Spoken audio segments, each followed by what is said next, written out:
예, 이 시대의 참 애언인. 사실 적중률 100%예요. 본인 트위터 같은 데서 말 안 하고 있으면 몰랐을 그 적중률이 거의 사실상 100%인 마포 정도령. 네, 정도령. 정청래 의원님 나오셨습니다. 어서 오십시오. 여러분 안녕하십니까. 이 시대의 참 역술인 정청래입니다. 역술인. 하지만 진지한 모습은 새나라에서만 볼 수 있습니다. 지금도 웃음기 싹 빼고 진지하게 한번 이야기 한번 해보시죠. 일단 제 명함 나왔는데요. 명함을 직책 맡으셨구나 이제. 새로 명함 만들었어요. 맡았어요? 아니네. 아닙니다. 무슨 작가예요? 야, 대한민국 국민 정청래. 네. 예. 어떤 의미입니까? 이번에 촛불 국면을 보면서 국민의 힘이 제일 세다. 센 쪽에 붙어야 되겠다. 그래서 대한민국 국민으로 명함을 팠습니다. 야, 정말 이 명함 엣지 있네요. 네. 정말. 뒤에는 홍보대사는 뭐예요? 그것은 정청래 불후의 명저 국회의원 사용법을 친히 편해주신 푸른숲 출판사 홍보대사. 그 양반들은 이제 와서 이거를 지금 책 팔 때 만들어줘야지. 그래서 우리는 또 사익보다는 공익을 추구하니까 내 책을 판매할 때 이걸 했으면 사익 추구인데 우리는 공익 추구를 하기 때문에 탄핵당할 뻔했어. 예, 사익과 공익이 충돌하는 것을 방지해야 된다. 이것을 목적으로 하는 법이 있습니다. 공직자윤리법. 그래서 박근혜가 대한민국 헌법 7조 공무원은 국민 전체에 대한 봉사자이며 국민에 대해 책임진다. 이 조항을 정면으로 위반했기 때문에 탄핵됐죠. 그리고 그 하위 법률이 국가공무원법, 공직자윤리법인데 핵심은 사익과 공익의 이해충돌 방지. 공직자도 아닌 그 정청래 그 홍보대사님께서도 이렇게 잘 지키는 것을 말이야. 그렇습니다. 높은 자리 있으면서 그렇게 개판치고. 요즘에 어떻게 지내세요? 저희들이 알고 있는 거는 네. 뭐 판도라 나가시고, 네. 파파이스 나가시고, 네. 정치 알바 나가시고, 이거 빼고.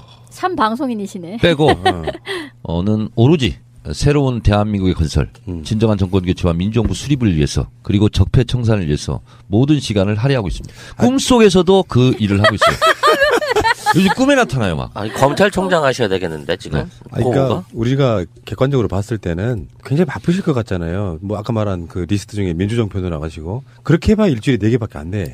나머지 시간 뭐 하시냐고요. 캠프에 들어가신 것도 아니고 안 들어간 것도 아니잖아요.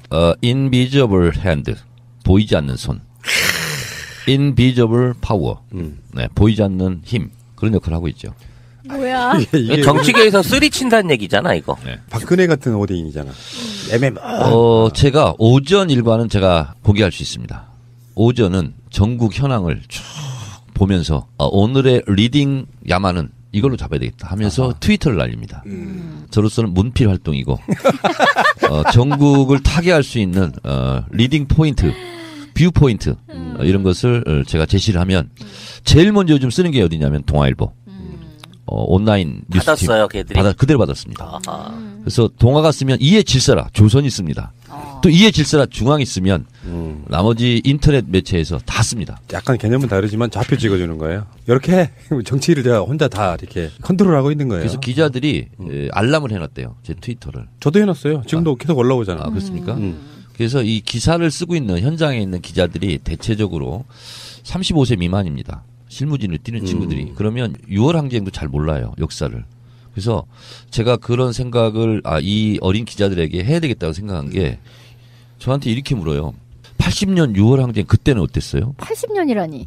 그러니까 80년 5.18 광주 민중항쟁하고 87년 6월 항쟁을 헷갈리는 거야. 80년 6월 항쟁 때는 어땠어요? 이렇게 물어요. 그래서 그걸 보고 저게 당연할 수도 있잖아요. 그 친구들은 역사 교과서에서 배우는 거잖아요. 그렇죠. 우리는 몸으로 겪었지만. 그래서 우리가 4.19를 역사책에서 배웠듯이 4.19 세대들은 몸으로 겪었잖아요. 그래서 그런 것을 비교해 본다면 그 친구들을 좀 이해하고 내가 친절한 안내 역할을 해야 되겠다. 그런 생각을 하게 됐어요. 근데 제가 말씀을 듣자 하니까 사실상 백수 상태를 유지하시는 것 같아요. 그러니까 무슨 구체적인 이야기는 안 해. 그리고 난 트위터 열심히 하고 있다? 그리고 방송 몇 개 나간다? 요거잖아요. 많은 백수들과 라이프 스타일이 거의 비슷해지는. 아니, 그러니까 전국을 컨트롤하는 건 컨트롤하는 거고 보이지 않는 손인 건 맞는데 사실상 안 바빠 지금. 아니, 난 적폐청산의 백수가 되려고요. 맹수보다 더 높은 거, 백수. 인터뷰 끝. 백수의 왕. 그리고 100가지 수를 가져서 내가 가졌어요. 그래서 적폐청산에 대한 핵심 요로요로. 요래요래. 요로요로를 지키면서 명랑해진 울돌목 전사 정신으로 길목을 잘 지키겠다. 의원님, 그 인터넷에 쓰는 영어 하나만 제가 질문 드려볼까요? 네. 밥은 먹고 다니세요? 네. 잘 먹고 다닙니다. 밥심으로 삽니다. 아니, 그게 아니라 어떻게 보면 되게 짜네요. 난 지금도 그 컷오프 트라우마가 있어가지고 내가 막 빚진 것 같은 사람이거든요. 희한하게. 아니, 그러니까, 나가서 필리버스터 했잖아요, 우리 권 PD. 그거는 저 민주정편 나가서 제가 이야기 한 거고 그때 처음 하셨대요. 둘이 가갖고 형님한테 하라 그러니까 네가 해갖고 그때 한 10분 이야기했지. 아니 근데 이런 분들이 흔히 있어요.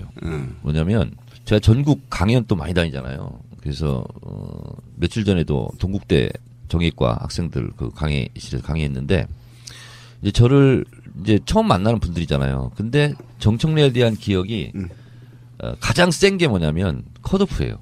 그렇죠. 그래서 그것이 제일 먼저 떠올려지나 봐. 그래서 하만인가 어디 한번 갔었어요. 노무현 재단 초청으로 갔는데 보자마자 울어.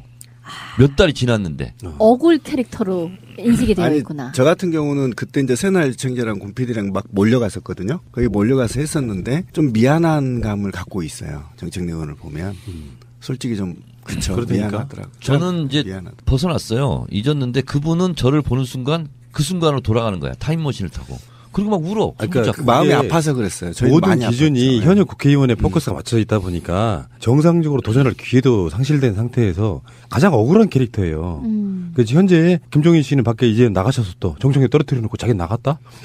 그 이해가 안 되는데 아직도 자기는 그 당시에 자기가 공천 같은 걸 잘해가지고 일당됐다고 지금 그 자랑질하고 다니는 건데. 거기에 대한 소회를 또 직접 좀 들어봤어요. 아, 그러니까 그 이야기 내가 먼저 할게. 그렇지. 근데 만약에 김종인이 그런 식으로 공천 안 하고 우리들의 눈높이를 공천했다면 그렇게 호남 전멸 안 했다고 생각하는 게 제 생각이거든요. 이제 김종인 씨 밖에 나갔으니까 한번 그 소회를 한번 들어볼까요? 김종인과 박근혜의 공통점이 있어요.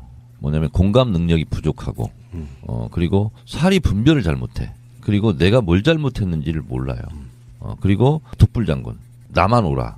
뭐 이런 게 좀 같은 공통점인 것 같아요. 본인이 대권도 도전하겠다고 하는 거죠, 지금? 그런 거죠. 뭐 지금 이제 이따 이야기는 다시 나오겠습니다만 민주당 경선 이후에 포스트 문재인은 누가 될 것인가 뭐 이런 이야기 하는데요. 여러분들이 빼먹고 있는 바로 그 인물이 바로 우리 앞에 계십니다. 그렇죠. 대선 후보의 이름 한번 올리셔야 된다고 생각해요. 공감합니다. 자, 이제 의원님 나오셨는데 여러 가지 질문 한번 드려볼 텐데 초반부터 무겁게 하는 거 그러니까 시대의 개싸움을 한번 이야기 한번 해보고 그리고 이제 정치적인 분석은 이따가 하겠습니다. 홍준표와 김진태 요즘에 나오는 게 저는 궁금한 게요. 그 사람들 전략일까 아니면 진짜로 감정 싸움 하고 있는 걸까? 본 모습이라고 봅니다. 본 모습이요. 네. 플러스 마이너스 하나도 없는. 없어요. 홍준표 의원도 알고 김진태 의원도 겪어봤고 했는데 본 모습이에요. 꾸미거나 그런 게 아니라 그냥 있는 그대로의 모습이에요. 서로 간의 논쟁 중심에서 카메라빨 받기 위해서 일부러라도 하는 그런 싸움이 아니다. 자유한국당 홍준표와 김진태의 심리 상태를 분석해 보면 촛불은 꺼진다, 바람 불면 꺼진다 이 말을 했잖아요. 예. 그때 김진태 개인으로 보면 그 위기를 극복했어요. 본인 스스로 생각할 때는. 그리고 본인이 태극기 집회 나가서 영웅 대접을 받았거든요. 그래서 본인의 어떤 잘못된 길이라든가 불이라든가 이런 것은 없어요. 본인은 지금 정의의 사도라고 생각해요. 그리고 의리의 사나이다. 이렇게 생각하고 있거든요. 그런 면에서 보면 양심범처럼 확신범처럼 그렇게 하고 있는 일이 옳다라고 생각하고 있는 거죠. 박근혜를 지지하고 있는 쪼그라든 그 친박 세력의 아이콘이 되겠다. 이렇게 자처를 하고 있는 거기 때문에 지금 같은 스탠스는 계속 유지될 것이다. 이렇게 보고 있고 홍준표 지사 같은 경우는 본인이 어쨌든 노무현 내지 노무현 지지자들을 저격함으로써 그 반사이익을 꾀하겠다 하는 그런 노이즈 마케팅 전략적으로 구사하고 있다 이렇게 보고 있습니다. 근데 홍준표는 그 노이즈 마케팅이란 걸 알겠어요. 그 양반이 젊었을 때부터 우리가 지켜봤으니까. 네. 근데 김진태는 나이가 젊고 검사 출신이잖아요. 근데 우연히 제가 라디오 인터뷰하는 걸 봤는데 워딩이 남자 박근혜 같더라고요. 그렇게까지 형편없었나 할 정도로 굉장히 형편없던데. 19대 국회에서 저는 처음 봤는데 예. 처음부터 그랬어요. 아, 그랬었어요. 네, 원래 네, 스타일이. 네. 정말 실망했습니다. 저는. 실망하지 마세요. 실망할 가치도 없다고. 그렇죠. 그 사람은 제가 봤을 때 왜 그런 얘기 나왔었잖아요. 낙검수를 즐겼던 인물이었다고. 그러니까 정치적 성향도 별로 없었는데 자기 영혼을 갖다가 자기가 뭔가가 되는 쪽에만 갖다 붙이다 보니까 궤변이 나오는 거거든요. 제가 봤을 땐 그래요. 최근에 김진태를 보면은 영혼 없는 정치인의 어떤 극을 보는 것 같은 그런 느낌이잖아요. 모든 것들을 다 자기 유리한 대로 갖다 해석해버리는 스타일. 그러니까 이제 이런 거죠. 나를 지지하고 나에게 박수치는 사람들을 위해서 충성을 다하겠다. 뭐 이런 거죠. 그건 정치가 아닌 거잖아요. 왜요? 그것도 정치죠. 아니 정치는 자기 지지자들을 위해서만 정치하는 게 아니잖아요. 그러니까 독일에서도 예. 나치당 부활을 꿈꾸고 있는 사람들도 있잖아요. 그렇죠. 예, 극소수지만 그렇게 되는 자유한국당은 이제 임명진 비대위원장도 사퇴한다는 거 아닙니까? 그렇죠. 사실은 당 이름은 유지하고 있지만 실제로 뭐 당도 아니죠 지금. 그런 식의 토론을 만약에 더불어민주당에서 했다면 어떤 모습이었을까요? 너 강원도지사 하려고 나왔잖아. 홍준표 씨 당신은 유죄 받으면 자유한국당 큰일 납니다. 이런 식의 토론을 하고 있어 지금. 결국 김진태 홍준표의 이 싸움이 소멸해 가는 과정이라고 봐야 되는 거죠. 자유한국당이.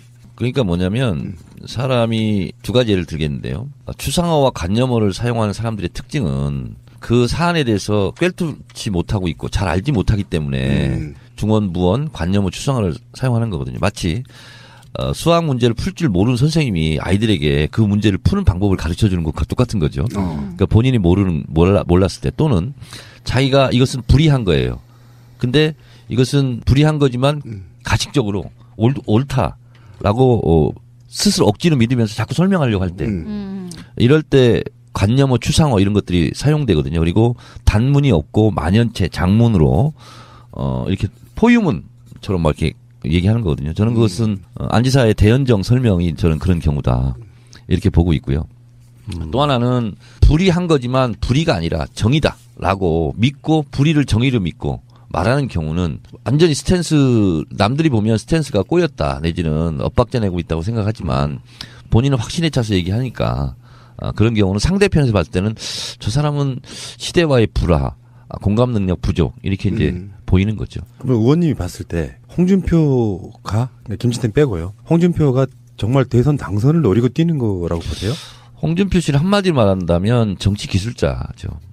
그러니까 그런 것은 굉장히 능해요. 그리고 저는 사실 토론을 제일 해보고 싶은 사람이 홍준표예요. 왜요? 왜냐하면 그쪽 진영에서는요 가장 시원하게 그리고 가장 구조와 본질을 파악을 해서 촌철살인을 날리는 사람이고 카피도 잘 뽑아요. 네, 맞아요. 맞아요. 네, 그래서 저는 개인적으로는 홍준표가 토론의 대상자로서는 매력이 있다. 이렇게. 대선 토론에서 홍준표하고 문재인 또는 뭐 안철수 이렇게 앉아서 토론을 할 때 네. 그러니까 제가 아까 좀 전에 질문 드렸던 게 바로 그런 건데 정말로 대선 당선을 바라고 나오는 겁니까 아니면 그렇지 않습니다. 네. 그건 이제 차기를 노리고 나오는 것일 거고 그래서 이제 말 나온 김에 말씀드리면 이제 홍준표가 자유한국당 후보가 되지 않습니까? 그러면 이제 대선 토론이 붙잖아요. 문재인 대표 같은 경우는 절대로 있잖아요. 그냥 동문서답하는 게 제일 좋습니다. 오히려 왜요? 거기서 말려 들어가는 거예요. 왜냐하면 홍준표가 던지는 것은 상당히 대중적으로는 공감을 얻기 부족하지만 그 현장에서 싸움꾼으로서는 홍준표를 이길 사람이 없습니다.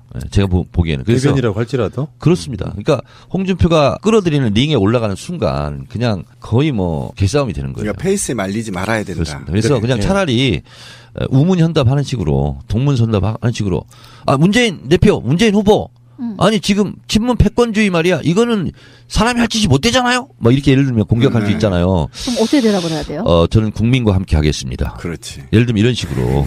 막연하게. 그러니까 아예 그냥 무시를 하고 그게 저는 가장 좋은 전술이다 이렇게 그러면 끝까지 레이스 할 거라고 봅니까? 이 두 사람 중에 당선자가? 하죠. 한다고요? 예. 그러니까 미리 말씀드리면 비문 단일화는 없습니다. 하지 못합니다. 그 이유는 뭐냐면 비문 단일화를 한다는 것은 문재인을 꺾을 가능성이 있을 때 하는 거 아닙니까? 그렇죠. 그래서 3당 후보가 합쳐도 문재인 후보를 이기기가 어려운 지금 형국이잖아요.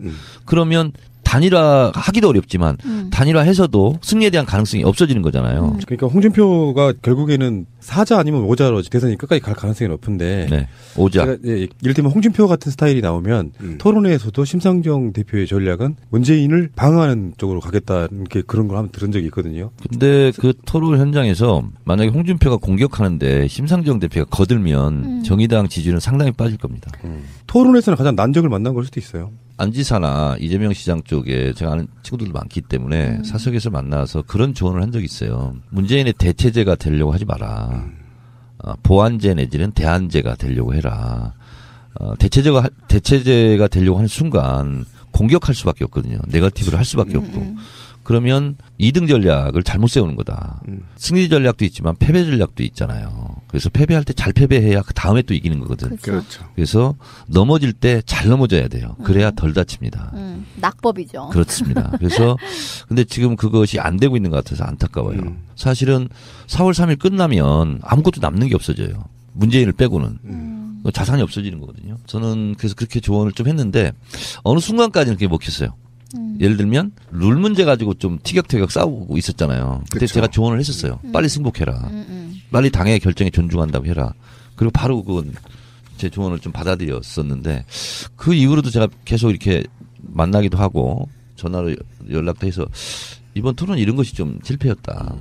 TV 토론은 절대로 컨텐츠나 정책 가지고 승부가 나지 않는다. 이미지와 카피다. 다시 말해서 태도 점수거든요. 근데 태도가 불량한 상태에서 아무리 좋은 얘기를 해도 그것은 지지율을 끌어올리는데 도움이 못 돼요. 이거 빼고. 참 방송인이시네. 빼고 는 오로지 새로운 대한민국의 건설, 진정한 정권 교체와 민주정부 수립을 위해서 그리고 적폐 청산을 위해서 모든 시간을 할애하고 있습니다. 꿈속에서도 그 일을 하고 있어요. 요즘 꿈에 나타나요, 막. 아니, 검찰총장 하셔야 되겠는데, 지금. 네. 그러니까 우리가 객관적으로 봤을 때는 굉장히 바쁘실 것 같잖아요. 뭐 아까 말한 그 리스트 중에 민주정편도 나가시고 그렇게 해봐 일주일에 4개밖에 안 돼. 나머지 시간 뭐 하시냐고요. 캠프에 들어가신 것도 아니고 안 들어간 것도 아니잖아요. invisible hand, 보이지 않는 손. invisible power, 네, 보이지 않는 힘. 그런 역할을 하고 있죠. 뭐야? 이게 정치계에서 쓰리 친다는 얘기잖아, 이거. 네. 박근혜 같은 오대인이잖아. 제가 오전 일과는 제가 공개할 수 있습니다. 오전은 전국 현황을 쭉 보면서 오늘의 리딩 야마는 이걸로 잡아야 되겠다 하면서 트위터를 날립니다. 저로서는 문필 활동이고 전국을 타개할 수 있는 리딩 포인트, 뷰 포인트 이런 것을 제가 제시를 하면 제일 먼저 요즘 쓰는 게 어디냐면 동아일보. 온라인 뉴스팀 받았어요, 걔들이? 그대로 받았습니다. 아하. 그래서 동아가 쓰면 이에 질서라 조선이 씁니다. 또 이에 질서라 중앙이 쓰면 나머지 인터넷 매체에서 이것을 목적으로 하는 법이 있습니다. 공직자윤리법. 그래서 박근혜가 대한민국 헌법 7조 공무원은 국민 전체에 대한 봉사자이며 국민에 대해 책임진다. 이 조항을 정면으로 위반했기 때문에 탄핵됐죠. 그리고 그 하위 법률이 국가공무원법, 공직자윤리법인데 핵심은 사익과 공익의 이해 충돌 방지. 그러니까 공직자도 아닌 그 정청래 그 홍보대사님께서도 이렇게 잘 지키는 것을 말이야. 그렇습니다. 높은 자리 있으면서 그렇게 개판치고. 요즘에 어떻게 지내세요? 저희들이 알고 있는 거는 네. 뭐 판도라 나가시고, 네. 파파이스 나가시고, 네. 정치 알바 나가시고. 예, 이 시대의 참 애언인. 사실 적중률 100%예요. 본인 트위터 같은 데서 말 안 하고 있으면 몰랐을 그 적중률이 거의 사실상 100%인. 마포 정도령. 예, 정도령. 정청래 의원님 나오셨습니다. 어서 오십시오. 여러분 안녕하십니까. 이 시대 참 역술인 정청래입니다. 역술인. 하지만 진지한 모습은 새나라에서만 볼 수 있습니다. 지금도 웃음기 싹 빼고 진지하게 한번 이야기 한번 해보시죠. 일단 제 명함 나왔는데요. 명함 하나. 직책 맡으셨구나 이제. 새로 명함 만들었어요. 맡았어요? 아니네. 아닙니다. 무슨 작가예요? 야, 대한민국 국민 정청래. 네. 예. 어떤 의미입니까? 이번에 촛불 국면을 보면서 국민의 힘이 제일 세다. 센 쪽에 붙어야 되겠다. 그래서 대한민국 국민으로 명함을 팠습니다. 야, 역시 정말 이 대세를 아셔. 영암 엣지 있네요. 네. 어우, 정말. 근데 뒤에는 홍보대사는 뭐예요? 그것은 정청래 불의의 명저 국회의원 국회의원 사용법을 사용법, 친히 편해주신 푸른숲 출판사 홍보대사. 그 양반들은 이제 와서 이거를 지금 책 팔 때 만들어줘야지. 그래서 우리는 또 사익보다는 공익을 추구하니까 내 책을 판매할 때 이걸 했으면 사익 추구인데 우리는 공익 추구를 하기 때문에 탄핵당할 뻔했어. 예, 사익과 공익이 충돌하는 것을 방지해야 된다.